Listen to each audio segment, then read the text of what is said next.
So as I said in the beginning, I'm going to invite all the young ones forward. And what's young? Well, roughly, if you got it together at about age 3 or more, up to 11, 12, whatever. Come on up. We have a beautiful clean floor. We just got it all ready for you. We put heaters underneath so it's all warm. So come on up. Come on up and have a seat right there. That's it. Come on up, have a seat. It's a beautiful floor. I tell you, it's just the best. Okay, come on up. And I'm going to ask some of the servers, you can just sit in the midst of them. Maybe you can sit down over there. You guys, I want you to sit in the midst of them. Yeah, thank you. And where's Jacob? Oh, there you okay. Keep coming. Feel free, lots of room up here. You guys can come over into here and into here. Great. Come on right up here. You can sit in here too, Oh yeah, you can sit right up here. Oh yeah, you guys are getting the high grade seats here. That's good. Come on up. Come on up. There you go. Oh, there's even more. So you guys coming up from behind, you just move up a little bit because we got even more coming. There we go, right over here. Come on up, you can come right in here. Well, maybe not right up here. How about right here? There we go. There we go, and have a seat. Is this your sister? No, okay, it's your friend. Okay, very good. Well, first of all, little brothers and sisters, a Merry Christmas to you. It's great to gather and to celebrate Christmas. And I just wanted an opportunity to speak with you tonight. And I needed a little help with my words I'm going to share. But first of all, a little bit about me. My name is Bishop Mark, and I'm the Bishop of Saskatoon. And I'm doing something I don't do very often. This is called a crozier. It's the staff of a bishop. And I'm going to preach with it tonight so that it can remind me of my responsibility to be a good shepherd. And that's why a bishop has the crozier. It's one of the signs that he's supposed to serve and lead the diocese well. And you know what? I have a lot of help to do that. I mean, Father Gerard helps me immensely, and many other priests help me. And actually, there's many people here who help me a lot just in this parish and here in Saskatoon. And then across the diocese, which goes all the way from Macklin in the west to Wadena and Wynyard and beyond in the east, and everyone in between, I have so much help. So they help me hold this strong. But since this is a special feast, I'm holding this tonight with you. So I want to begin by talking about why Jesus comes at Christmas and why we celebrate that tonight. So can anyone tell me, when did God first reveal himself to his people? See if that's a question. It's right at the beginning of the Bible. Anybody know? Yeah. Okay, so your Christmas Day, he said. This goes way back to the beginning of the Bible. When did we first hear about man meeting God? Yeah. What's that? Okay, you're on the right track. Well, I'm going to cut to the chase. Adam and Eve. Ever heard of them? Adam and Eve. God made, many of you have. He made Adam and Eve, and he made them to live in his love and happiness. But something happened. Anyone know? Yeah. Okay, she's got the whole story down. She said the snake tricked them into eating the fruit. And without getting into the story in a big way, yeah, Adam and Eve had the opportunity to love and rely on God in all things. And all they had to do was trust him and obey him, but they didn't. And then we say sin entered the world. But you know what? Ever since that happened, God has been bringing us back to his big, mighty heart.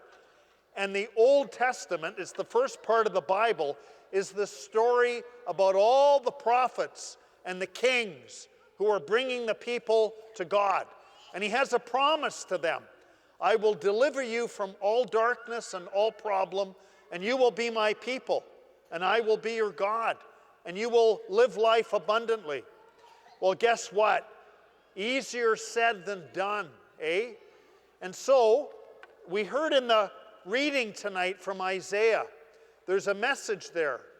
And the message is basically from one of the big prophets to the people.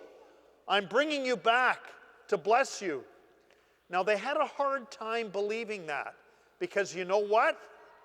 For many, many, many years, different nations, different powers conquered them. And you guys will learn about this in a few years when you study history. But that included the Babylonians, before them the Egyptians, and then the Greeks, and then the Romans. The time of Jesus was the Romans. And they thought, well, we hear this promise that God will deliver us from all the things that put us down, but it's hard to believe because we keep going through this over and over and over again. And their hearts got a little bit hard and small. We'll talk about that in a moment, in a second. And so, but God said, I promise you, I will deliver you. I will bring you back. But you have to trust in me. And you have to live in my love. Don't give up. Don't give up. You know, that first reading was from the prophet Isaiah. Some of the people were giving up. And you know how they were giving up? They had come back from something called the Babylonian exile. Again, you'll learn more about this. And they got back to Jerusalem. Oh, it was in terrible shape. The temple was destroyed. Everything was a mess. Even the children forgot the language, and they had to rebuild, and it was hard. And they started to get depressed and down. And, well, they started to give up on God a bit.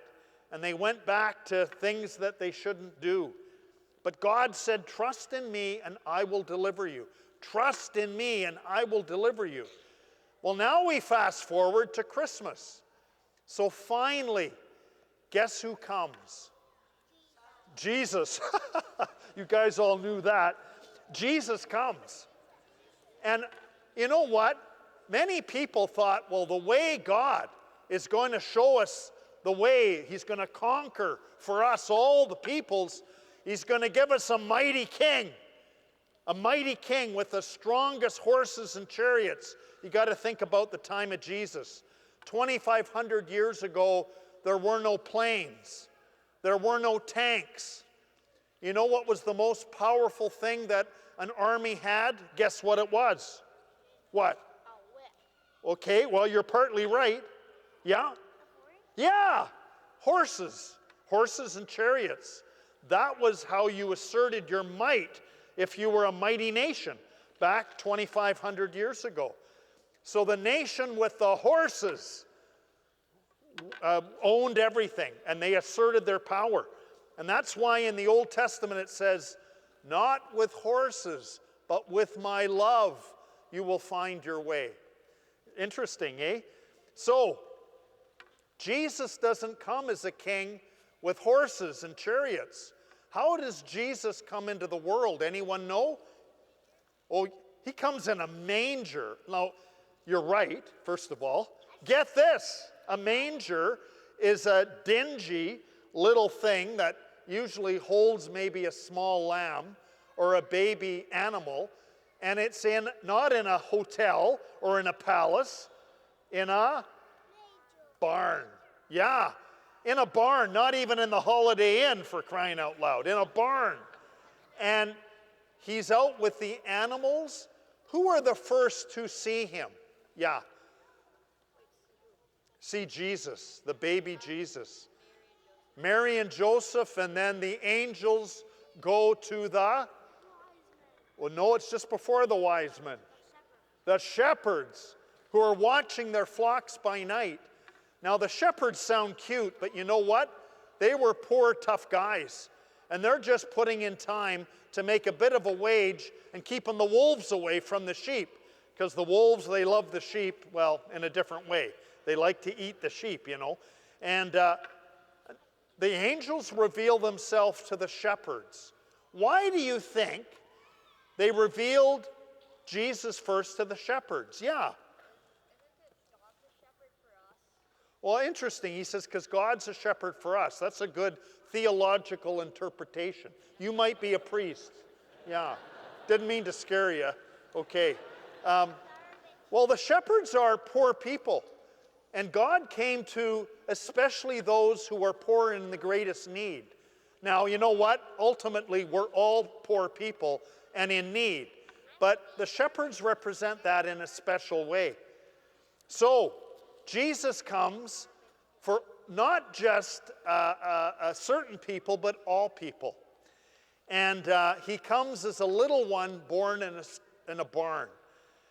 The other thing I think I want to make is he doesn't come as a mighty king with chariots or horses or, in today's language, chariots and fighter jets. He comes as a little babe, dependent on his mom and dad. And he comes out of the wilderness and the quiet of the night. It's quite a beautiful message. Now, does this message sound unique? Is this new for you? Yep. It is, eh? How many, what do you say, Bud? Is this a new message for you? It is a bit, eh? How did Jesus become a king? Well, that's a great question, and let me answer that in a few minutes. I'd like to go to another story and make a comparison. Now, you guys must have every year your favorite Christmas stories, right? I mean, some people like Scrooge, you know, but one of my favorites, and I tell it almost every year, is How the Grinch Stole Christmas. Ever heard of it? Oh, okay. Okay, you all have. Okay, very good. Well, I love that story, How the Grinch Stole Christmas. And I like the old version, the cartoon that came out a long time ago, probably when your parents were just born, or maybe even before that. It came out about mid-1960s, and it was with Boris Karloff. He had a deep voice. You're a mean one, Mr. Grinch. You know, it was a really deep, good voice. Anyway, let's sum up that story. So, for some reason, there's a guy called the Grinch. He's angry, he's mad, he's isolated, and he's away from the people on a mountaintop in a cave. We don't know why he's there. We don't know really what happened to him. But we do know that the biggest reason why he's so mad and angry is his heart is really weeny. And it's really hard, right? He's got a hard, small heart. And Christmas drives him crazy. It makes him crazy. All the noise, all the presents, all the joy, all the fun. And every year, because his heart is so small, and I guess he's so angry, he wants to stop Christmas from coming. So he gets an idea. He's going to steal Christmas right on. And he's going to take all the stuff that makes Christmas happen, as he thinks. He's going to take the presents. He's going to take the lights. He's going to take the trees. He's going to take the food, including the roast beast. Yeah, okay, good. And he's going to take all that stuff. And so he comes down with his poor little dog, Max, who kind of likes Christmas, but he's got to do what the Grinch tells him to do, right? And so he takes all the stuff. And before the sun rises, he goes up on a hill, takes all the stuff, and he listens for the cries that'll come because Christmas is not coming. But guess what? As he listens and listens, because he's stolen Christmas, which will not bother him anymore, what does he hear? Yeah. He hears singing. And what corresponds with the singing is in the darkness, the light of the sun rises, and it illumines all the darkness. And you know what? The Who's down in Whoville come out, and they sing, and they sing, and they sing, sing, sing. Well, he is quite choked and confused. He thought he had stopped Christmas from coming. It came without presents. It came without lights. It came without food. It came without all the stuff. And he puzzles, and he puzzles, and he wonders what is going on. But the singing keeps happening, and the light keeps illumining the darkness, including his darkness. And all of a sudden, things start to change within his self, within his heart, right? And his heart, all of a sudden, goes from being weeny to really big, actually really big. And it becomes, instead of a heart of stone, it becomes a heart of flesh. And the joy of Christmas from within his soul rises up, and he is transformed. We say he is changed from within. Well, what is his response? What's the first thing he does? Yeah, he gives back. His generosity kicks in. He can't help but he's received, now he needs to share and give. So he goes down and he shares all the stuff he stole. Interesting, the response of the Who's is to receive him. They could have not received him, eh? So it's important they received him. And then they do something at the end of that, which is one of my favorite things. They sit down at a table and they share a banquet. You know what happens when you sit at a table? Everybody is on the same level. Everybody sits at the round table or the square table because we all need to eat and receive nourishment in life together. The meal is an important place of fellowship. That's why the ultimate meal is around the altar of the Eucharist at Mass.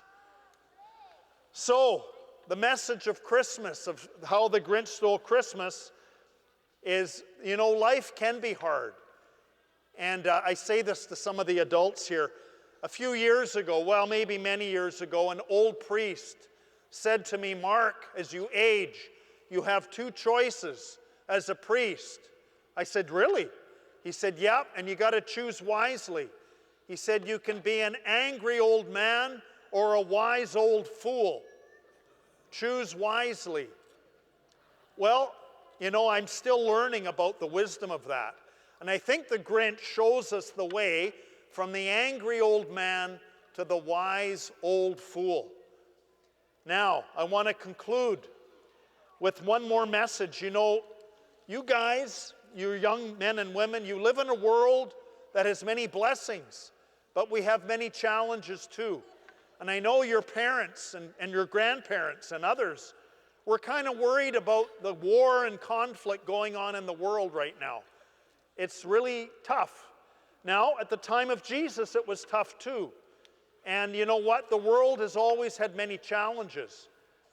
But we know about those challenges more than ever because, when I was a young priest, not that long ago, there was no internet.